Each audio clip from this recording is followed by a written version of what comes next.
Welcome back to News Talk for this half hour, joined by Congressional Republican candidate Richard Hanna. And Richard, welcome back to the program. Thank you for having me. Been a little while since we had you on the program. And let's talk, immediately following the 08 race, once the count was done, you had said at that point you were going to mull over what was next. When did it click to you that, all right, I'm going to jump back in this thing?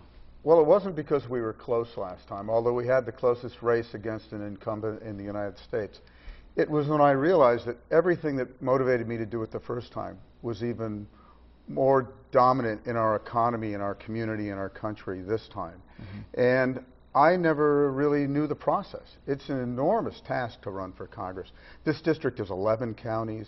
It's very diverse and hard to handle in terms of getting everywhere you need to be. Last time I gave myself 5.5 months. I mean, I've built multi-million-dollar projects in that much time, and I thought I can run for Congress in that much time. Boy, was I wrong. And that's what I was going to ask you. What's different this time around? What did you learn, and what are you doing? Well, I learned the magnitude of the project. I know the committee people. I learned the process, and it is a difficult process. This job of being a congressman is really designed to protect the incumbent, not just the money and the PACs, but the whole organization of it. Reinforces getting the same people year in and year out. So now I have some name recognition. We have done much better raising money. Last time I spent 3/4 of what we spent was money that I put in. This time we haven't had to put in that much at all, less than I think maybe 10%, 15% at the most. And we're just more dialed into what we need to do. In 08, you said yourself, I'm not a political insider, I'm an outsider. And you also said point blank, I'm not going to be beholden to special interests or even the party. Now, stances like being pro-choice and now coming out and saying not against the mosque at Ground Zero. Actually, that's not really accurate. Okay, but what we said about the mosque issue is that they have a constitutional right to build this, but that should not be built on this location. That's an affront to the victims of 9/11. I think it's insensitive, and I think the organizers of this mosque should really give some deep thought about whether or not it's appropriate to put it on this location, because it shows a lack of respect and understanding for the victims of 9/11, and I think it should not go there. But as a congressman or just an individual, we don't have the privilege of deciding where a religious group builds a building. And I understand that. That doesn't mean I don't find it offensive, but they do have that right. It's basically local zoning. All right. Let's talk about, there are polls upon polls to say that Republicans may end up recapturing the House this year. If you are among the successful, House Minority Leader John Boehner, I think it's fair to say, is a bit more conservative than you are. Most of them are.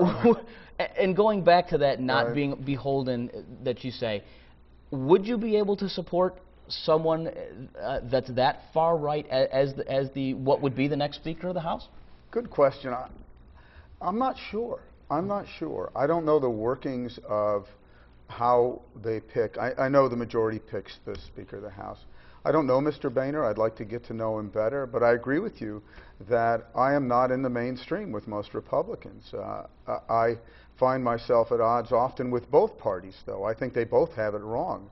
I think the Democrats want bigger and larger and more expensive programs, and the Republicans talk consistently about cutting taxes, but the truth is, if we don't cut the cost of government, we're merely feeding the beast that's killing us.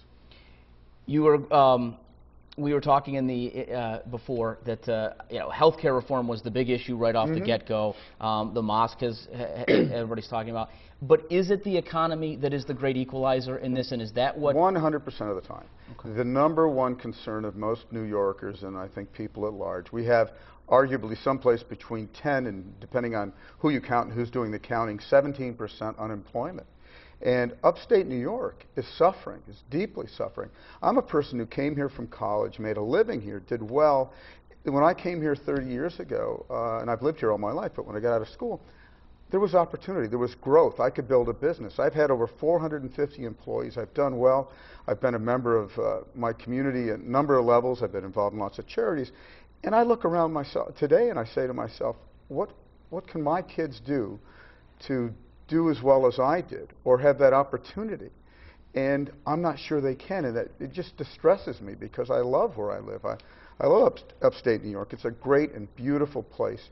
And we have seen 1.5 million people leave our state in the last 10 years.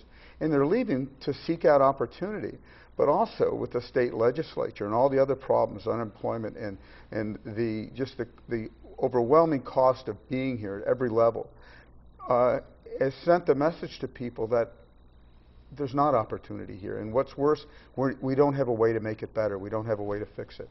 I want to be part of the solution. I'm a business person. I don't demagogue about social issues, although people would like me to. I am a guy who wants to live here long enough to see growth and prosperity return to upstate New York. And I think with different leadership we can. That's going to lead me to the next question. You're going to release your second campaign ad tomorrow. The first one basically explaining who you were, what your accomplishments were. Right. Second one, very similar.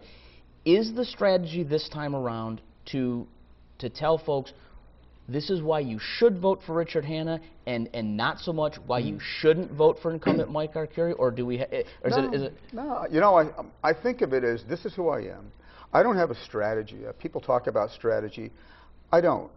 I am who I am. I'm consistent with every group I talk to. And people have a clear choice. My opponent's been in government at some level, run for office many, many times. If that's what people want, they can vote for him. That's okay.